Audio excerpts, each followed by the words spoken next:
Salut la compagnie, c'est Jules Melon et aujourd'hui dans l'impro ciné-critique, on va parler d'un film actuellement à l'affiche. Encore! Eh oui, décidément. Ce film c'est High Life qui est sorti ce mercredi, réalisé par Claire Denis, une Française donc. Un film de science-fiction. Ou pas. Français, oui et non, parce que si la réal est française et que le scénario a été coécrit par un autre Français d'ailleurs, le film est en fait un germano-franco-britanno-polono-américain, c'est une coproduction internationale, mais on va le considérer comme un film français, à l'instar des frères Sisters de Jacques Audiard. Science-fiction philosophique, film d'auteur, très spécial, dans lequel on retrouve Robert Pattinson, oui, qui depuis Twilight a décidé de se faire des films, enfin une filmographie très, très, très particulière avec beaucoup de films d'auteur. On l'avait vu par exemple dans The Lost City of Z il y a 2 ans, je crois. Et il y a aussi Juliette Binoche, qui a été révélée il y a plusieurs années dans Le Patient anglais, et qui là se retrouve dans un film dans lequel on n'aurait jamais imaginé, surtout dans ce rôle-là. Et à leur côté, des acteurs un peu moins connus, si ce n'est le producteur, musicien, acteur, donc André Benjamin, André 3000, et d'autres acteurs plus jeunes qui sont moins connus, en tout cas, que je n'ai pas forcément vu dans d'autres films. Bon, bref, science-fiction, oui, parce que dans le contexte, on se retrouve, je sais pas, d'une sorte d'avenir où les condamnés à mort sont envoyés dans l'espace pour commuer leur peine. Hein. Au lieu de mourir, ils sont envoyés dans l'espace dans une mission sans fin, sans retour. Donc c'est comme s'ils allaient mourir en fait, mais en étant plus ou moins libres dans une éternité cosmique. Une mission qui les envoie en dehors du système solaire pour plusieurs raisons. La finalité ultime étant de récupérer l'énergie d'un trou noir et de voir ce qu'on peut en faire, etc. Bon, d'ailleurs, ça c'est le vrai côté science-fiction du film, mais c'est pas du tout le thème central. Ça rappelle évidemment un peu Interstellar, hein, le côté trou noir et tout. D'ailleurs, il y a des scènes où on se dit, ah tiens, s'il n'y avait pas eu Interstellar, à mon avis, ce film n'aurait pas été tel quel. À noter d'ailleurs qu'il a bénéficié de l'apport, enfin, des conseils d'un certain Aurélien Barraud pour la cosmologie et tout. Voilà, un gars dont on entend parler depuis quelques temps et qui a fait des vidéos assez intéressantes sur YouTube dans la vulgarisation scientifique. Mais le fait est que en fait, le côté science-fiction et le contexte n'est qu'une excuse pour nous sortir un film ici très humain, centré sur la folie quelque part, parce que ce sont tous des gens qui ont commis des actes horribles, qui sont donc pas forcément très en forme mentalement et autres, qui se retrouvent tous enfermés dans un huis clos infini. Et donc c'est une base très intéressante qui m'avait beaucoup attiré quand j'avais vu le trailer. Je dis ça, c'est un film qui peut être super intéressant. Très philosophique, on va voir comment ça va évoluer et tout. Sauf que je suis ressorti de là, un peu à l'image du film dont j'ai parlé hier d'ailleurs, frustré. Finalement, on peut mettre Saltan à l'Hôtel Royal, El Royal et ce film-là en parallèle. C'est des films qui promettaient beaucoup, qui avaient une base d'histoire hyper passionnante et intéressante, et qui ne sont pas allés au bout de leur sujet, presque pour des mêmes raisons, à trop vouloir aller dans le what the fuck aussi, des fois on s'y perd. N'est pas David Lynch qui veut. J'ai envie de dire. Bon, là je prends David Lynch en exemple, mais il y en a d'autres, hein, des réalisateurs qui dans le what the fuck ont réussi à faire des choses prenantes de A à Z. Là, le problème de ce film, c'est que je suis ressorti de là en me disant, mais ok, la finalité, je vois où ça veut en venir et tout. Bon, la fin est en mode suspense ou pas, on sait pas trop, avec une allégorie et tout. Là, je vais rien révéler ni en spoiler, enfin, je vais pas faire de partie spoiler non plus. Ok, bon, on voit où on arrive à la fin quand même, mais quand tu ressors de là, tu te dis, mais en fait, c'est un film prise de tête, et surtout un film assez prétentieux, j'ai envie de dire. Un film intello, oui, c'est bien, mais qui n'a pas forcément donné les pistes de réflexion nécessaires. On sent qu'il se regarde le nombril, ce film se regarde le nombril. Et c'est vraiment dommage, parce qu'il y avait vraiment de quoi mieux faire, notamment sur la réflexion humaine. Voilà, donc sans en parler plus, le film se concentre sur le personnage de Robert Pattinson, qui s'appelle Monty, dans le film. Un gars qui a commis un crime, donc on voit des flashbacks. Ce qui est intéressant d'ailleurs, c'est qu'on voit des flashbacks, ouais, enfin, surtout centrés autour de lui. Et on se rend très vite compte dans le film que la timeline n'est pas du tout linéaire. Puisque très vite au début, on voit donc le jeune Monty, enfin Robert Pattinson, avec une fille, sa fille. Et on se dit, mais comment ça se fait qu'il ait amené sa fille, entre guillemets, dans ce vaisseau spatial? C'est pas possible. Donc on comprend très vite que cette fille, que sa fille est née dans le vaisseau. Ok, relation avec une autre prisonnière, machin, peut-être. Et en fait, on se rend compte que c'est beaucoup plus compliqué que ça, notamment autour du personnage joué par Juliette Binoche, Binoche, pardon, qui est un médecin, le docteur Dibbs, qui est là parce elle a commis des meurtres aussi. Hein, à un moment, voilà, elle nous raconte ce qui se passe et tout. Mais elle est là pour mener sa propre expérience, limite en freelance. Je pense pas que c'était prévu tel quel. Enfin, je sais pas. La mission étant de les amener vers un trou noir en dehors du système solaire, machin. Mais elle a une autre mission qu'on a dû lui accorder parce qu'elle a tout le matériel pour. C'est de faire, voilà, de faire en sorte qu'une naissance ait lieu dans le vaisseau spatial. Sauf que on a du mal et que pendant une bonne partie du film, ça échoue. Quoi. Elle essaie de l'insémination artificielle et tout. Mais ça ne marche pas, apparemment, il y a quelque chose. Il y a des radiations dans ce vaisseau qui ne permettent pas le développement du fœtus, etc. Bon. Et puis, bah, on comprend donc au début du film qu'elle a réussi à le faire, puisqu'il y a un bébé, machin, tout ça. Alors, c'est presque dommage qu'on apprenne ça dès le début, du coup, avec la petite fille et tout. Mais voilà, le film veut nous perdre dans l'espace, mais aussi dans la timeline. À un moment, on se rend compte, on se pose la question, mais on se rend compte qu'on ne sait pas vraiment ou si on est dans une sorte de présent, de passé ou de futur.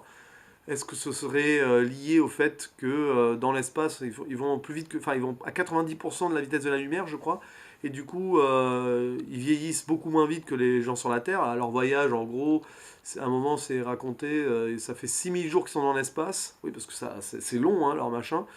Et en fait, il y a 75 000 jours, une connerie comme ça, qui se sont déroulés sur la Terre. Donc, vous imaginez, plus de 7, enfin, je sais pas combien d'années, du coup. Ouais, plus de 200 ans, quoi. Donc oui, alors c'est scientifiquement prouvé, si on voyage à la vitesse de la lumière, on vieillit moins vite, mais du coup, enfin bon bref, oui, enfin vous verrez des vidéos sur internet, hein, c'est à peu près expliqué, donc ça c'est cohérent, c'est sûr. Et donc le film nous laisse plusieurs questions. Le temps qui passe, enfin, est-ce que le temps qui passe de façon aussi rapide fait que voilà, la distance entre passé, présent et futur se, se limite vraiment? On a cette impression-là. Tout est très condensé et tout. Donc ça, c'est plutôt bien fait. Mais la finalité derrière, bof, quoi. Voilà, ça nous laisse des pistes qui ne sont pas exploitées à fond. Et malheureusement, j'ai envie de dire que le film se concentre trop sur des trucs qui sont moins intéressants et qui sont là pour faire presque putassier, j'ai envie de dire. Notamment la relation par rapport au sexe, par rapport au plaisir, par rapport, bon, tout ce qui est autour de la reproduction, mais le sexe. Parce que dans ce film, ce sont des prisonniers qui sont tous, voilà, bah, ils sont en manque et tout, ils ne peuvent pas copuler vraiment entre eux. Enfin, c'est un peu compliqué. Et vous avez cette docteur qui essaye de, voilà, tous les hommes du vaisseau, en gros, laissent leurs semences, donc voilà, pour féconder les femmes, parce qu'il y a des hommes et des femmes dans le vaisseau. Et pour se libérer et tout, ils vont tous plus ou moins utiliser une salle de sexe. Oui, une salle de sexe. Ils rentrent et puis vous avez un god et tout. Enfin, ils prennent leur plaisir là-dedans. Et ça se concentre beaucoup là-dessus tout au long du film, sur les manques sexuels, voilà quoi. Il y a un des prisonniers qui est clairement un prédateur sexuel, qui a clairement été un prédateur sexuel, donc enfin ça se sent quoi. Et c'est très porté là-dessus. C'est même une critique du sexe, parce que sexe égale violence, égale mort, hein, dans le film, grosso modo. Et je trouve ça bizarre, en fait, comme message. Voilà, parce que finalement, quelque part, le sexe, c'est censé être la vie, puisque c'est comme ça que tu fais des enfants. Mais dans le film, c'est l'inverse. Et la seule vie qui apparaît dans le film, c'est par insémination artificielle, donc c'est pas à travers le sexe. Puis il faut voir comment la scène d'ailleurs, enfin, il faut voir comment elle réussit, la docteure, à faire en sorte que cet enfant existe. C'est assez glauque, hein, mais j'en dis pas plus. Et du coup, oui, il y a une scène particulièrement étrange dans le film où on voit Juliette Binoche dans cette machine à sexe. Pour moi, enfin, j'ai senti ça comme une scène gratuite pour choquer. Je peux comprendre dans le contexte et tout, mais on a bien insisté là-dessus. Et je trouve que c'est très... Enfin, ouais, ce film est malsain, mais pas pour donner un message précis derrière. Je trouve que c'est vraiment... Il y a des trucs qui sont là surtout pour choquer, parce que quand on voit la finalité avec le... Parce que voilà, le message, c'est une traversée du temps dans un espace infini, et puis l'évolution du personnage principal, notamment Monty, joué par Robert Pattinson. Ça, c'est intéressant, mais alors derrière, vous avez plein de trucs qui sont secondaires et qui n'apportent rien. Et puis, voilà, les personnages sont plus ou moins... Bon, il y a des personnages qui sont complètement survolés dans l'histoire, et c'est dommage. Il y a... On comprend pas trop les choix, parce que finalement, vous avez des personnages, on les voit, mais on a, vers les deux tiers du film, les deux premiers tiers du film, on les voit, mais on n'approfondit rien. Puis finalement, on finit par approfondir un personnage qu'on n'a pratiquement pas vu dans le... On l'a vu, mais pratiquement sans s'attarder dessus pendant la première moitié du film, le personnage joué par André Benjamin. Et à un moment, on s'attarde sur lui, et voilà, et pourquoi pas, mais ouais, je trouve que on va dire que l'utilisation des personnages est plutôt mauvaise dans le film, hormis ceux de Robert Pattinson et de Juliette Binoche. C'est un peu bête, parce que tant qu'à y être, autant, si on veut se concentrer sur ces deux personnages-là, autant en mettre moins dans le film, et puis voilà, et assumer le fait qu'on ne va se concentrer que sur vraiment deux ou trois ou quatre d'entre eux. Mais là, ils sont quoi? Ils sont sept huit. Et il y en a trois quatre qui servent à rien, si ce n'est à être des antagonistes purs ou à être des victimes expiatoires, quoi. Bon, voilà. Puis il y a certains choix de personnages qui paraissent complètement idiots. Voilà, par un moment, il y a une fille qui fait un truc improbable, là, c'est lié à la mission du premier trou noir, parce qu'après ils en ont un second, qui conclut le film d'ailleurs. Voilà, à un moment, autour du premier trou noir, il y a une fille qui fait quelque chose, c'est complètement... Enfin, on comprend pas pourquoi spécialement, quoi. Bon, mais bon, pourquoi pas. Enfin, si, on peut comprendre. Mais bon, bref. Enfin, voilà, c'est un film qui me laisse totalement sur ma faim, et qui s'est voulu trop intellectuel, trop prise de tête. Alors oui, le sujet est très philosophique, tout ça, voilà, votre rapport avec le temps qui passe, la solitude, se donner un sens à sa vie alors que techniquement on n'en a plus. Voilà, c'est cette métaphore-là avec cette petite fille qui naît pour un gars qui n'avait plus d'espoir, enfin qui était là en tant que condamné à mort, enfin voilà, dans l'espace, et il se fichait de tout, quoi. Il n'avait aucune réaction particulière sur les choses qui se passait autour de lui, puis il y a cette fille qui lui redonne une sorte d'espoir et tout. Ok, mais tout ceci est plutôt desservi par ces moments what the fuck, ou ces trucs qui sont mal développés à côté. Voilà, donc c'est dommage.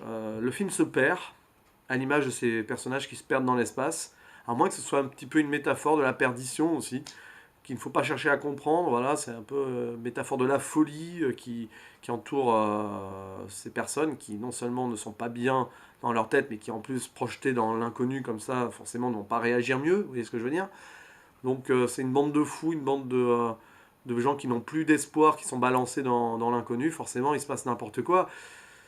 Oui, mais c'est dommage, parce que le thème du film, lui, voulait nous montrer quelque chose de plus intéressant, donc en rapport avec le temps et l'espace. Mais ça, on passe à côté. Voilà. Après, voilà, le titre, c'est High Life, quoi. C'est la vie en haut et la vie high, c'est un peu l'excitation aussi. Donc, d'où le sexe et tout, mais bon. Autant les mettre sous drogue à ce moment-là, ça aurait été limite mieux. Vous voyez. Bref, déçu par ce High Life qui...